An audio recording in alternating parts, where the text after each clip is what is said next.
Hello everyone. आज के video में हम कवर करेंगे चैप्टर 1 ऑफ सीआरपीसी जिसका नाम है प्रीलिमिनरी। और सेक्शन 1 से सेक्शन 5 तक ये दिया गया है सीआरपीसी में। तो हमने सीआरपीसी का इंट्रोडक्शन और हिस्ट्री पार्ट हम हमारे पिछले वीडियो में ऑलरेडी कवर कर चुके हैं। तो हम चलिए स्टार्ट करते हैं लॉन्ग टाइटल ऑफ सीआरपीसी से। सीआरपीसी का लॉन्ग टाइटल क्या है? An act to consolidate and amend the law relating to criminal procedure, यानी दंड प्रक्रिया विधि का समेकन और संशोधन करने के लिए अधिनियम। यानी एक ऐसा अधिनियम है, ये सीआरपीसी एक ऐसा एक्ट है जो भी law relating to criminal procedure है, यानी जो दंड की जो प्रक्रिया है उससे संबंधित जो भी लॉ है उसको एक जगह समेकित करता है और उसमें संशोधन करता है। ऐसा लॉ है सीआरपीसी, ऐसा एक्ट है सीआरपीसी।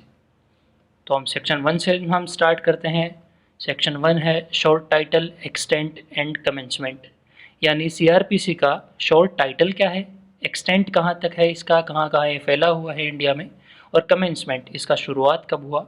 तो चलिए शुरू करते हैं। दिस एक्ट में be called the CrPC 1973 code of criminal procedure 1973। ये इसका शॉर्ट टाइटल है कि इस एक्ट को कोड ऑफ क्रिमिनल प्रोसीजर 1973 कहा जाएगा। दूसरा है इसका एक्सटेंट कि कहाँ तक ये फैला हुआ है। तो हम चलिए इसकी बात करते हैं। सीआरपीसी पूरे इंडिया में एप्लीकेबल है एक्सेप्ट कुछ जगहों के, कुछ प्रदेशों के, जो हम डिस्कस करेंगे।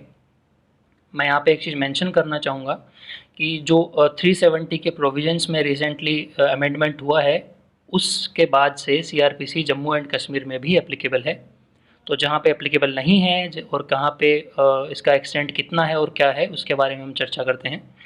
तो गाइस, नागालैंड में सीआरपीसी के जो प्रोविजंस हैं वो एप्लीकेबल नहीं है एक्सेप्ट चैप्टर 8, 10 एंड 11। यानी नागालैंड में सीआरपीसी एप्लीकेबल नहीं है। सीआरपीसी के सिर्फ 3 चैप्टर वहाँ पे एप्लीकेबल हैं, वो है 8, 10 और 11। अब क्वेश्चन यहाँ पे ये आता है कि वहाँ पे ये बाकी जो भी प्रोविजंस हैं सीआरपीसी के, बाकी जो चैप्टर हैं वो इन्फोर्सेबल क्यों नहीं है, इन्फोर्स में क्यों नहीं है। तो इसका आंसर है कि इन क्षेत्रों में सामाजिक परिस्थितियों को ध्यान में रखते हुए फिलहाल अध्याय 8, 10 और 11 संबंधित उपबंधों से भिन्न उपबंध लागू नहीं होंगे। इन क्षेत्रों में दांडिक न्याय प्रशासन के अपने सरल नियम विद्यमान हैं और इन्हीं नियमों के अनुसार यहाँ का दांडिक न्याय प्रशासन कार्य करता है। यानी इन यहाँ पे इन क्षेत्र में सामाजिक परिस्थितियाँ फ़िलहाल ऐसी हैं कि वहाँ पे पूरा सीआरपीसी इन्फोर्स नहीं किया जा सकता, इसलिए वहाँ पे ये तीन चैप्टर वहाँ पे इन्फोर्स हैं। और इसके अलावा वहाँ पे जो प्रोसीजर को यूज़ में लिया जाता है वो है वहाँ का दांडिक न्याय प्रशासन है, वहाँ पे काम में लिया जाता है। यहाँ पे एक और छोटी सी चीज़ है, वो ये है कि state government can execute by notification. यानी वहाँ की जो गवर्नमेंट है वो नोटिफिकेशन इशू करके वहाँ पे जो पूरा सीआरपीसी है या फिर जो भी उसको पार्शियली या फिर कम्प्लीटली वहाँ पे इन्फोर्स में ला सकती है वहाँ की state government by issuing the notification.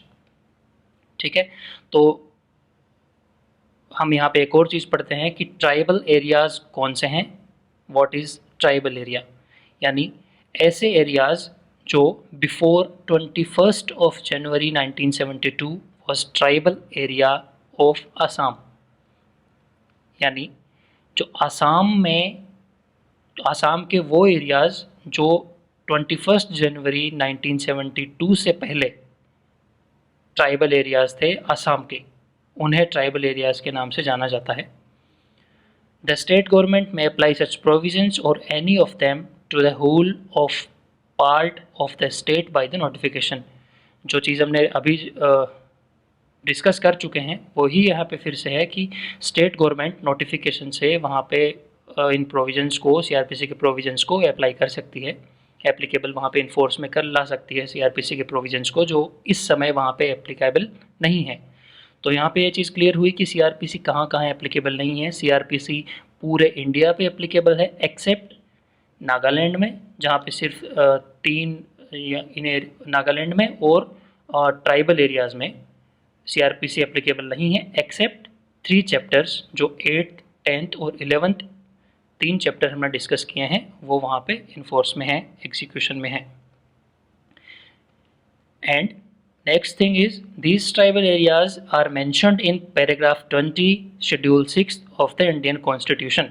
तो ये जो ट्राइबल एरियाज हैं वो इंडियन कॉन्स्टिट्यूशन भारतीय संविधान के छठवीं अनुसूची में छठवें शेड्यूल में पैराग्राफ 20 में मेंशन्ड है।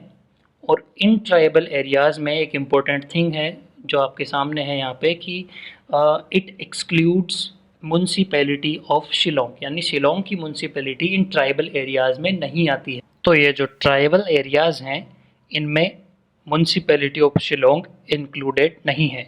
ठीक है, इसके आगे हम पढ़ते हैं कमेंसमेंट। ये कमेंस कब हुआ, शुरुआत कब हुई, इन्फोर्समेंट में कब आया CrPC. This act shall come into force on 1 अप्रैल 1974। ठीक है, यानी 1 अप्रैल 1974 को सीआरपीसी इन्फोर्समेंट में इन्फोर्स हुआ इंडिया पे।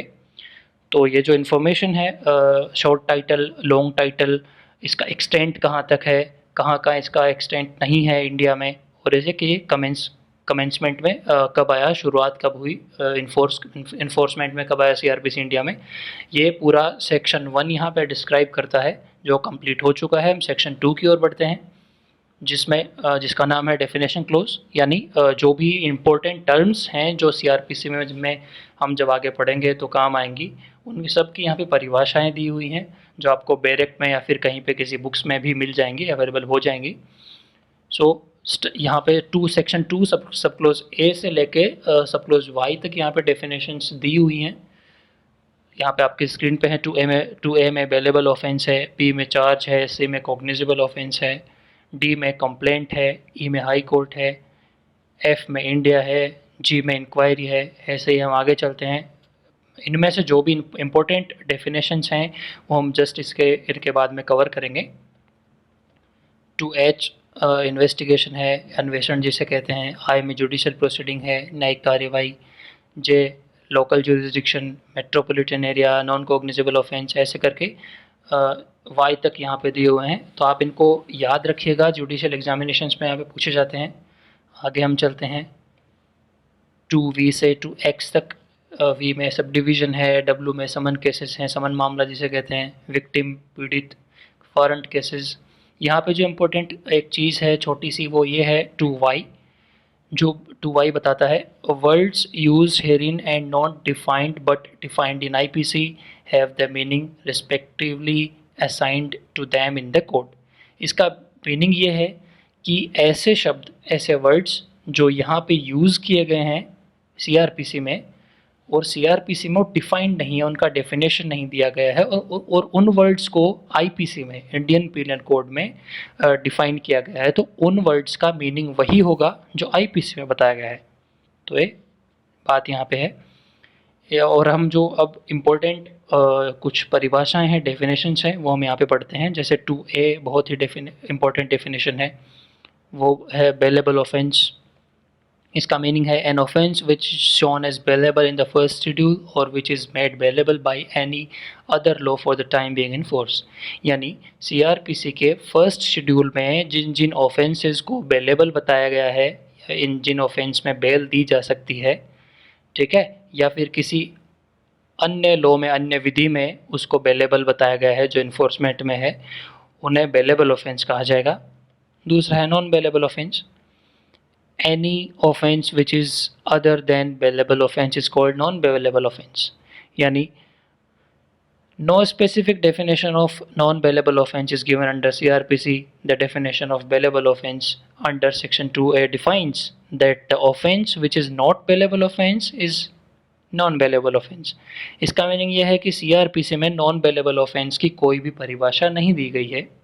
तो इसका मीनिंग यही हुआ कि जो भी बेलेबल ऑफेंस 2A के अंदर डिफाइन किया गया है, यानी जो भी ऑफेंस बेलेबल नहीं है, ठीक है, वो नॉन बेलेबल ऑफेंस है, ये कंसिडर करता है और ये डिफाइन किया जाता है, डिफाइन करता है सेक्शन 2A का बेलेबल ऑफेंस का जो डेफिनेशन है। वो बेलेबल ऑफेंस में बेल दी जा सकती है, नॉन बेलेबल ऑफेंस ऐसा होता है, ऐसा अपराध होता है जो जिसमें बेल नहीं मिल सकती।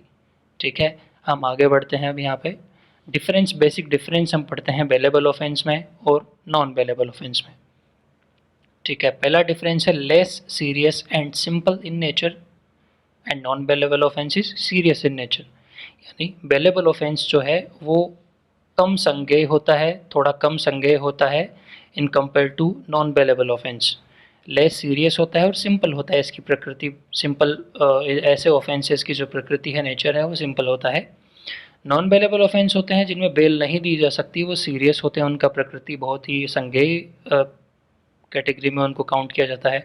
दूसरा डिफरेंस है accused has right to take bell.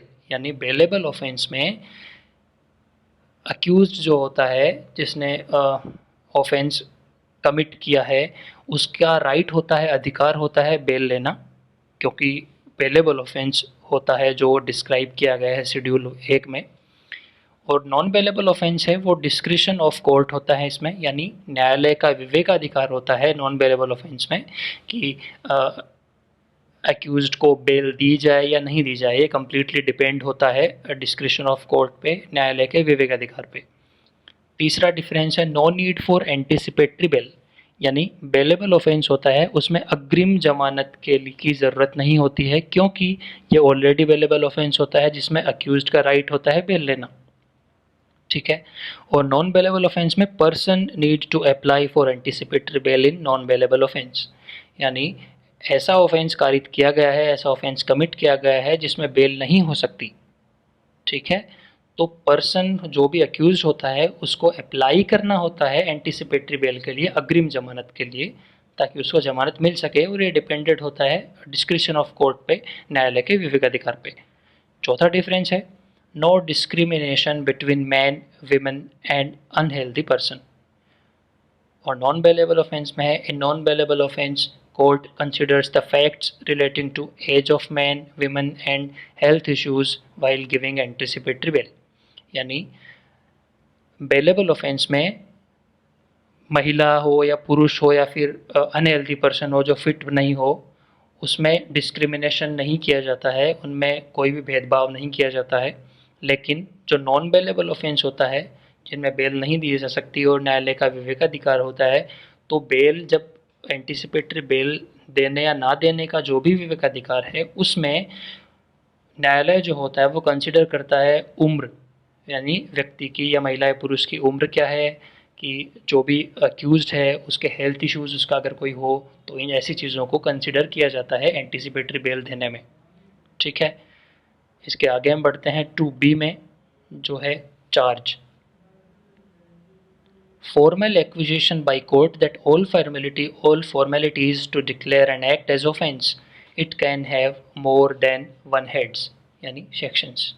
ठीक है। यानी न्यायालय ये कहता है, न्यायालय डिक्लेयर करता है कि ऐसी सारी फॉर्मेलिटीज़ कंप्लीट हो चुकी हैं किसी भी एक्ट को, किसी भी कार्य को अपराध बताने के लिए या फिर घोषित करने के लिए। ऑल फॉर्मेलिटीज़ है डन। यानी कोई भी एक्ट है, कोई भी कार्य है, वो ऑफेंस है, अपराध है, ये न्यायालय द्वारा बताया जाता है, किया कहा जाता है। और ये सारे जो इसको हम चार्ज कहते हैं, और ये चार्ज जो है वो more than one heads means एक से ज़्यादा भी हो सकते हैं, एक से ज़्यादा सेक्शंस भी हो सकते हैं। यानी इसका मैं एक एग्जांपल दूं, अगर कोई ऑफेंस कारित करता है, कोई ऑफेंस कमिट करता है, यानी वो चोरी करता है और चोरी के साथ साथ में मारपीट भी करता है, तो चोरी का उस पर अलग सेक्शन लगेगा, चोरी का उस पर अलग चार्ज लगेगा, और मारपीट का उस पर दूसरा चार्ज और लगेगा एडिशनल। ठीक है। तो यहाँ पे क्लियर हो चुका है चार्ज क्या होता है। 2C में हम चलते हैं, जिसमें दिया गया है कॉग्निजिबल ऑफेंस, संज्ञेय अपराध। सच offence which is shown in the first schedule or any other law in force as cognizable and a police officer can arrest without warrant। संज्ञेय अपराध वो होता है जिसमें जो अपराध फर्स्ट शेड्यूल में, यानी CRPC की पहली अनुसूची में कॉग्निजिबल ऑफेंस दिखाया गया है, संज्ञेय अपराध दिखाया गया है, और उसमें अगर किसी ने संज्ञेय अपराध कारित किया है तो पुलिस ऑफिसर जो है उसको अरेस्ट कर सकता है विदाउट वारंट, यानी वारंट की ज़रूरत नहीं होती, अरेस्ट वारंट की ज़रूरत नहीं होती, बिना अरेस्ट वारंट के व्यक्ति को गिरफ्तार किया जा सकता है कॉग्निजिबल ऑफेंस में। ठीक है। 2L में डेफिनेशन है नॉन कॉग्निजिबल ऑफेंस की, जो हम पढ़ते हैं असंज्ञेय अपराध के रूप में। Such offence which is shown in first schedule or any other law enforced as non-cognizable and a police officer cannot arrest without warrant। यानी ऐसा अपराध जो फर्स्ट शेड्यूल में पहली अनुसूची में असंज्ञेय अपराध नॉन कॉग्निजेबल ऑफेंस बताया गया है और उसमें पुलिस ऑफिसर जो है वो वारंट के बिना, अरेस्ट वारंट के बिना अरेस्ट नहीं कर सकता। ठीक है, तो हम एक डिफरेंस पढ़ते हैं कॉग्निजेबल ऑफेंस और नॉन कॉग्निजेबल ऑफेंस के बीच में, संज्ञेय अपराध और असंज्ञेय अपराध के बीच में। तो संज्ञेय अपराध हो जाए वो सीरियस इन नेचर होता है, उसकी प्रकृति संगीन होती है। नॉन कॉग्निजेबल ऑफेंस असंज्ञेय अपराध होता है, सिंपल इन नेचर, इसकी प्रकृति सिंपल होती है, सामान्य होती है। दूसरा डिफरेंस है police officer can arrest without warrant, और नॉन कॉग्निजेबल ऑफेंस में जो हमने अभी पढ़ा police officer can not arrest without warrant. यानी कॉग्निजेबल ऑफेंस संज्ञेय अपराध में पुलिस ऑफिसर वारंट के बिना अरेस्ट कर सकता है और असंज्ञेय अपराध नॉन कॉग्निजेबल ऑफेंस में पुलिस ऑफिसर बिना वारंट के गिरफ्तार नहीं कर सकता। तीसरा डिफरेंस है investigation can take place without order of magistrate. यानी इन्वेस्टिगेशन जो है वो, अन्वेषण जो है वो मजिस्ट्रेट के आदेश के बिना शुरू किया जा सकता है कॉग्निजेबल ऑफेंस में, लेकिन नॉन कॉग्निजेबल ऑफेंस असंज्ञेय अपराध में ऐसा नहीं है। इसमें इन्वेस्टिगेशन जो है मजिस्ट्रेट के आदेश के बिना शुरू नहीं की जा सकती, इसके लिए पहले मजिस्ट्रेट का ऑर्डर की ज़रूरत होती है। चौथा डिफरेंस हम पढ़ते हैं no need to file complaint to start for proceeding. Cognizable offence होता है, संज्ञेय अपराध होता है, उसमें कंप्लेंट फाइल करने की ज़रूरत नहीं पड़ती है, बिना कंप्लेंट के ही प्रोसीडिंग्स को स्टार्ट किया जा सकता है कॉग्निजेबल ऑफेंस में। और नॉन कॉग्निजेबल ऑफेंस में starting of proceedings always bye filing complaint. यानी जो नॉन कॉग्निजेबल ऑफेंस है, असंज्ञेय अपराध है, उसके अंदर अगर आगे कोई प्रोसीडिंग करनी है उसके लिए कंप्लेंट फाइल की जाती है, और कंप्लेंट फाइल हमेशा नॉन कॉग्निजेबल ऑफेंस में ही होती है, और कंप्लेंट हमेशा कोर्ट में या फिर मजिस्ट्रेट के सामने ही की जाती है। तो इस डिफरेंस का सीधा सा मतलब ये है कि कॉग्निजेबल ऑफेंस की ही FIR पुलिस स्टेशन में दर्ज कराई जा सकती है, नॉन कॉग्निजेबल ऑफेंस की नहीं। अगर अपराध असंज्ञेय अपराध है, नॉन कॉग्निजेबल ऑफेंस है, तो उसके लिए कंप्लेंट फाइल करनी पड़ती है मजिस्ट्रेट के सामने। ठीक है, हम आगे पढ़ते हैं अब 2D जिसमें है complaint. Any allegation made orally or in writing to a magistrate with a view to his taking action under this code that any person whether known or unknown has committed an offence।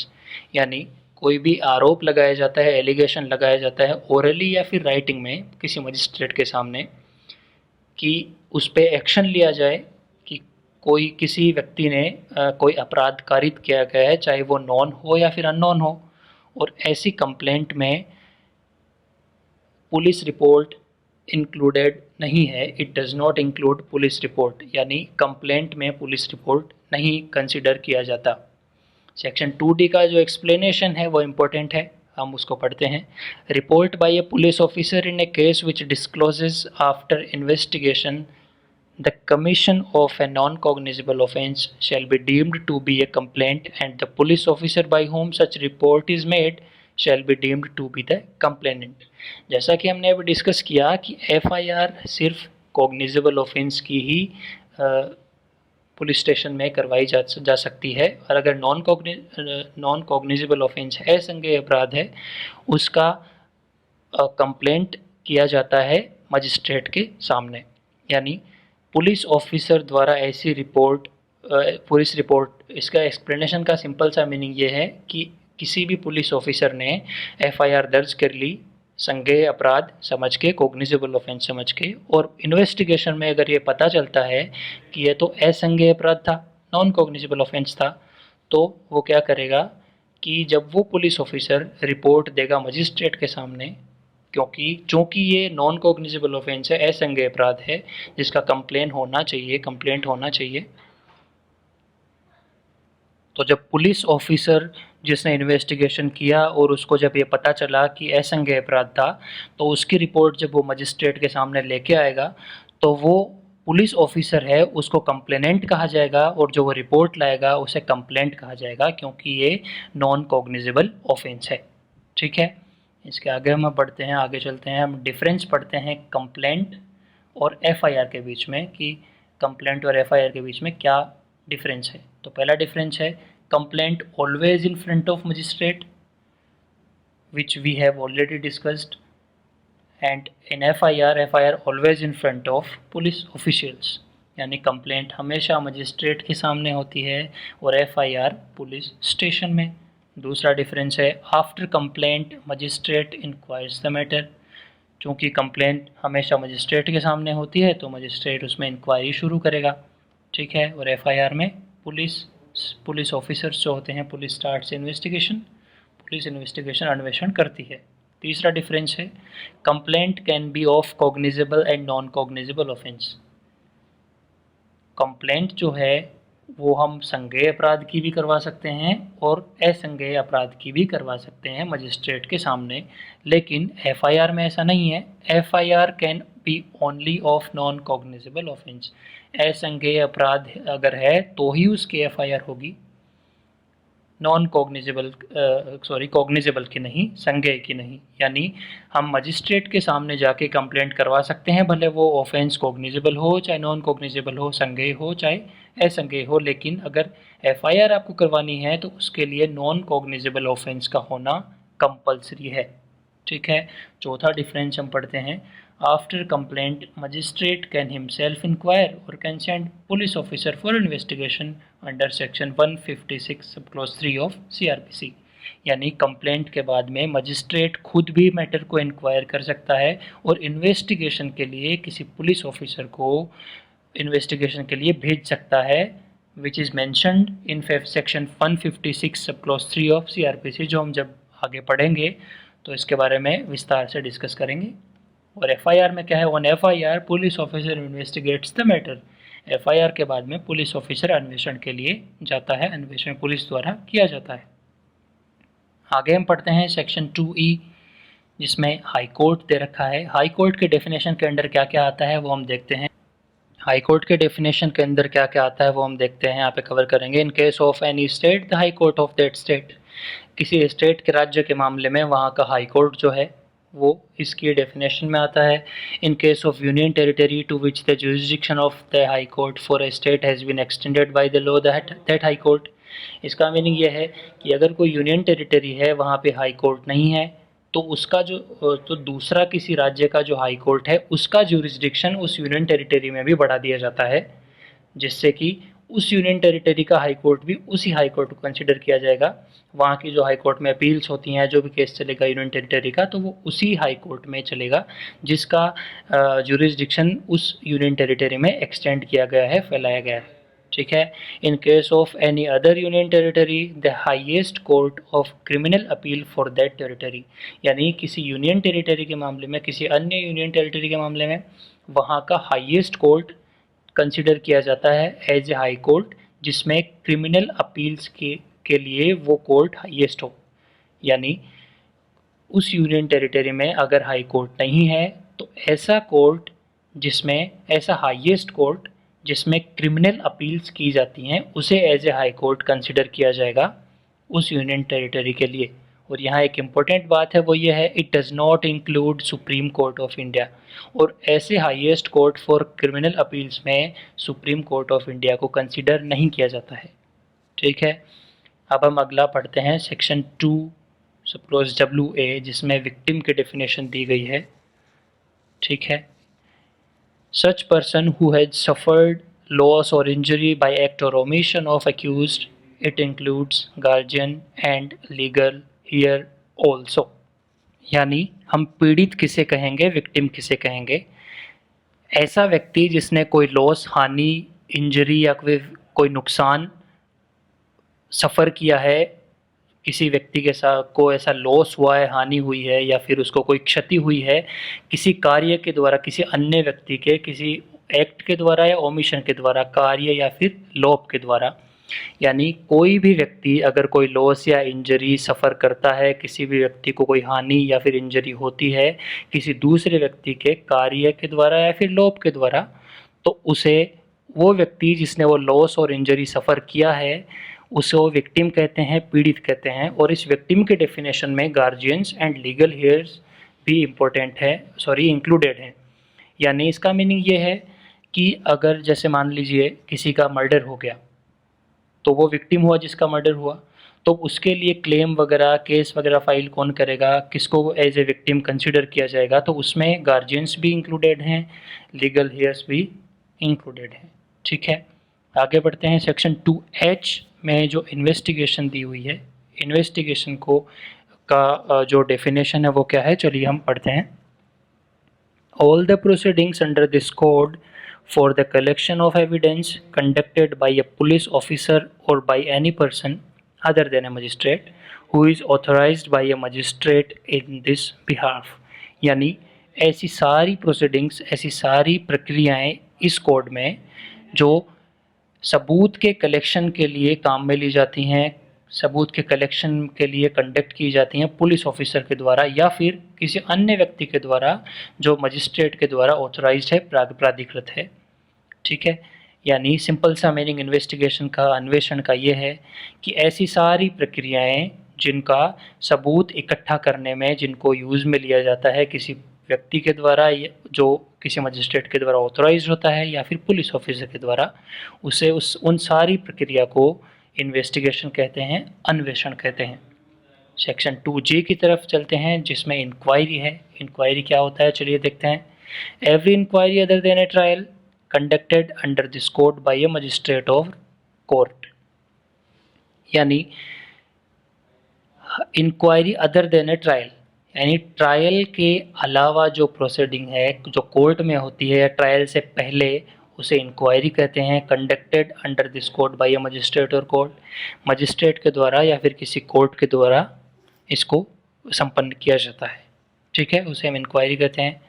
आगे बढ़ते हैं। Section 2N जिसमें offence दिया गया है, अपराध की परिभाषा दी गई है, इसको हम पढ़ते हैं। एनी एक्ट और omission which is made punishable by law enforce, यानी ऐसा कोई भी कार्य या फिर लॉ जो पनिशेबल है, दंडनीय है किसी भी लॉ इन्फोर्स से, या फिर इट मीन्स जो भी कोई भी विधि इन्फोर्स में है उसके द्वारा वो कार्य, वो एक्ट और ओमिशन पनिशेबल किया गया है, उसे ऑफेंस कहते हैं।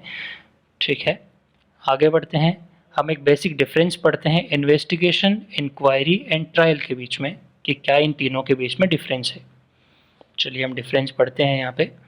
पहला डिफरेंस है, investigation is extra judicial in nature, inquiry is judicial in nature and trial is also judicial in nature.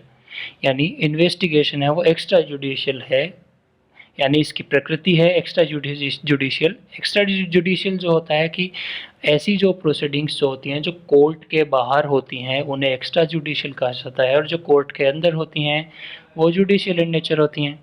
Investigation भी जुडिशियल है क्योंकि कोर्ट में होती है, ट्रायल भी जुडिशियल है क्योंकि कोर्ट में होती है। दूसरा डिफरेंस हम पढ़ते हैं बाय पुलिस ऑफिसर और person authorised bye a magistrate. ये हमने इसके डेफिनेशन में भी पढ़ा है अन्वेषण की में, कि इन्वेस्टिगेशन की जाती है पुलिस ऑफिसर के द्वारा या फिर किसी भी व्यक्ति को जो ऑथराइज्ड है मजिस्ट्रेट के द्वारा प्राधिकृत है, इन्वेस्टिगेशन अन्वेषण किया जा सकता है। इंक्वायरी मजिस्ट्रेट द्वारा होती, तो ये भी मजिस्ट्रेट द्वारा होती है। तीसरा ट्रायल, ट्रायल में है बाय मजिस्ट्रेट, तो ट्रायल भी मजिस्ट्रेट द्वारा या फिर किसी कोर्ट में होती है। तीसरा डिफरेंस है, its object is collection of evidence only, यानी इन्वेस्टिगेशन है, अन्वेषण जो है उसका उद्देश्य सिर्फ कलेक्शन ऑफ एविडेंस है, सबूतों को इकट्ठा करना है।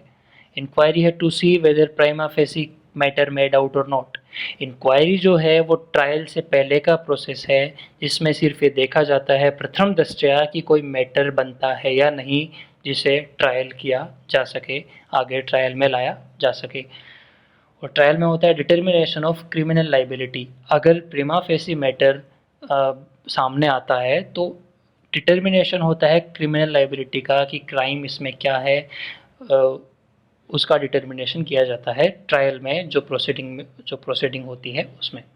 चौथा डिफरेंस है, फाइनल रिपोर्ट या पुलिस रिपोर्ट होती है। इन्वेस्टिगेशन के बाद में जो जिस भी पुलिस ऑफिसर ने या फिर कोई पर्सन ऑथराइज्ड बाय मजिस्ट्रेट है, वो इन्वेस्टिगेशन के बाद में जो अपनी रिपोर्ट सबमिट करता है उसे फाइनल रिपोर्ट, इन्वेस्टिगेशन के बाद में फाइनल रिपोर्ट या फिर पुलिस रिपोर्ट हम कहें, वो इन्वेस्टिगेशन के बाद में प्रस्तुत की जाती है, बनाई जाती है। इंक्वायरी में होता है पेनल्टी, कॉग्निजेंस या फिर डिस्चार्ज। इंक्वायरी की में होता है कि प्रीमा फेसी केस अगर बनता है तो उसकी पेनल्टी लगाई जा सकती है, फिर उसका कॉग्निजेंस लिया जा सकता है, फिर अगर प्रीमा फेसी केस नहीं बनता है तो पर्सन को, व्यक्ति को डिस्चार्ज कर दिया जाता है। ठीक है। ट्रायल में क्या होता है, या तो एक्विटल होता है या फिर कन्विक्टेड होता है। ठीक है। एक्विटल मीन्स बरी किया जाना और कन्विक्टेड मीन्स दोष सिद्ध किया जाना। वो ट्रायल के बाद का प्रोसेस, ट्रायल कंप्लीट होने के बाद में किया जाता है। ठीक है। हम डिफरेंस पढ़ते हैं बेसिक सा डिस्चार्ज और एक्विटल के बीच में, कि डिस्चार्ज कब किया जाता है और एक्विटल कब किया जाता है। तो पहला डिफरेंस है there can be second trial, यानी किसी भी व्यक्ति को अगर डिस्चार्ज कर दिया जाता है कि उसके सामने प्रथम दृष्टया प्रीमा फेसी अगर केस नहीं बनता है तो डिस्चार्ज कर दिया जाता है, तो अगर बाद में अगर ऐसा कुछ होता है जिससे कोई मैटर बन जाता है तो उसका सेकंड, उसको वापस भी बुलाया जा सकता है और उस पर ट्रायल शुरू किया जा सकता है। और एक्विटल में क्या होता है, generally there can not be second trial except exceptions in section 300 IPC. यानी एक्विटल होता है बरी करना, अगर किसी व्यक्ति को ट्रायल के बाद में बरी किया जाता है तो जनरली उसका सेकंड ट्रायल नहीं होता है। इसके कुछ एक्सेप्शंस दे रखे हैं, कुछ सिचुएशंस एंड सर्कमस्टांसेस हैं जिसमें जो सेक्शन 300 के एक्सेप्शंस में दी हुई हैं आईपीसी के, जिसमें सेकंड ट्रायल हो सकता है। ठीक है। दूसरा डिफरेंस है डिस्चार्ज आफ्टर इंक्वायरी। पहले इंक्वायरी की जाती है और इंक्वायरी में अगर प्रीमा फेसी केस नहीं बनता है, प्रथम दृष्टया मामला नहीं बनता है, तो व्यक्ति को डिस्चार्ज कर दिया जाता है। ठीक है। और जो एक्विटल होता है वो ट्रायल के प्रोसेस के बाद में होता है। ट्रायल की जाती है और बाद में उसको या तो एक्विट किया जाता है या फिर कन्विक्ट किया जाता है, तो ये ट्रायल के बाद का प्रोसेस है। ठीक है। डिस्चार्ज कब होता है, when prima facie case does not made out, ये हम ऑलरेडी डिस्कस कर चुके हैं। एक्विटल कब होता है, after appreciation of evidence no matter found, यानी ट्रायल किया जाता है, एविडेंस को सबको देखा जाता है और अब जब कोई मैटर नहीं बनता पूरी ट्रायल खत्म होने के बाद में, तो उसको दोष सिद्ध कर दिया जाता है, एक्विटल कर दिया जाता है। आगे हम इम्पोर्टेंट डेफिनेशन पढ़ते हैं 2W में जो दी हुई, जो है समन केस। समन केस कौन सा होता है, such offense in which punishment 2 years or less or fine। ठीक है। ऐसा अपराध जो इसकी सज़ा होती है 2 साल या फिर उससे कम, और उसमें फ़ाइन भी दिया जा सकता है या फिर फ़ाइन भी दिया होता है, तो समन केस उसे हम कहेंगे। इसका एक पूरा चैप्टर है, वो चैप्टर 20 है, जो हम आगे अपने फर्दर वीडियोज़ में डिस्कस करेंगे। सेक्शन 2X में दिया हुआ है वारंट केस। वारंट केस क्या होता है, such offence in which death, life imprisonment और imprisonment more than 2 years, such offence is called warrant case. ठीक है। यानी ऐसा कोई ऑफेंस जिसमें सज़ा दी जा सकती है डेथ की ही भी, या फिर आजीवन कारावास, या फिर कारावास की सज़ा दी जाती है 2 साल से ज़्यादा। अगर 2 साल या फिर उससे कम है तो वो समन केस में चला जाएगा, और 2 साल से अगर ज़्यादा है तो वो वारंट केस में जाएगा। उसका चैप्टर 19 दिया हुआ है सेपरेटली सीआरपीसी में, आगे जब हम डिस्कस करेंगे हमारे फर्दर वीडियोस में तो विस्तार से इनके बारे में हम चर्चा करेंगे। तो हम चलते हैं सेक्शन 3 की तरफ। जो भी इम्पोर्टेंट डेफिनेशंस हैं इम्पोर्टेंट, वो यहाँ पे हम कवर कर चुके हैं ऑलरेडी। बाकी सारी जो डेफिनेशंस है वो आपको डायरेक्ट में मिल जाएंगी, बुक्स में मिल जाएंगी। तो हम सेक्शन 3 हम स्टार्ट करते हैं अभी। Guys, if you like the video then please give a big thumbs up. Alright, हम अब सेक्शन 3 स्टार्ट करें उससे पहले मैं एक बेसिक यहाँ पे इंफॉर्मेशन आपके साथ में शेयर करना चाहूँगा, वो है जुडिशियल मजिस्ट्रेट्स। ये बेसिक सी चीज़ें हम डिस्कस यहाँ पे करेंगे, बाकी डिटेल में हम आगे हमारे जो वीडियोस होंगे, जो आगे के जो सेक्शंस हैं उनमें हम डिस्कस करेंगे। तो मैं यहाँ पे एक बेसिक सा फॉर्मेशन बताता हूँ कि जुडिशियल जो मजिस्ट्रेट्स होते हैं उनका फॉर्मेशन क्या है। तो किसी भी स्टेट का अगर कोई सेशन होता है, डिस्ट्रिक्ट होता है, उसमें होता है डिस्ट्रिक्ट जज, डीजे सेशन जज के नाम से भी हम इसको जानते हैं, और इसके बराबर ही होता है, इसके पावर सेम ही, दोनों की पावर सेम ही होती हैं, वो एडिशनल डीजे होता है, एडिशनल डिस्ट्रिक्ट जज। इसके बाद में आता है असिस्टेंट डिस्ट्रिक्ट जज। उसके बाद में आएगा CJM जिसे हम कहते हैं चीफ जुडिशियल मजिस्ट्रेट। इसके बाद में आता है जुडिशियल मजिस्ट्रेट फर्स्ट क्लास और उसके बाद में आता है जुडिशियल मजिस्ट्रेट सेकंड क्लास। मैं आपको बता दूं राजस्थान में जेएम सेकंड का कोई भी यहाँ पे भी प्रोविज़न ऐसा है नहीं, सिर्फ राजस्थान में। चलिए हम सेक्शन 3 अब स्टार्ट करते हैं, जिसका नाम है कंस्ट्रक्शन ऑफ रेफरेंसेस, यानी रेफरेंसेस रिगार्डिंग मजिस्ट्रेट की कौन सा मजिस्ट्रेट कहाँ होगा उसके बारे में हम एक बेसिक सा इसको हम पढ़ते हैं। स्टेट जो है, कोई भी राज्य है, उसमें एरियाज़ जो होते हैं वो जनरली दो टाइप्स में डिवाइडेड होते हैं, मेट्रोपॉलिटन एरिया, जनरल एरिया। इसके बारे में हम आगे भी पढ़ेंगे मेट्रोपॉलिटन एरिया के बारे में, लेकिन मैं यहाँ पे थोड़ा सा बता दूँ कि किसी भी एरिया में, किसी भी स्टेट के किसी भी सेशन में, किसी भी एरिया में या फिर किसी भी डिस्ट्रिक्ट में अगर उसका पॉपुलेशन 10 लाख से ज़्यादा है, 10 लाख से ज़्यादा है, तो वहाँ का जो स्टेट गवर्नमेंट है वो नोटिफिकेशन इशू करके उस एरिया को मेट्रोपॉलिटन एरिया घोषित कर सकते हैं, किया जाता है नोटिफिकेशन के द्वारा, ठीक है। और जो इसके अलावा जो एरियाज़ हैं उनको जनरल एरियाज़ के नाम से जाना जाता है।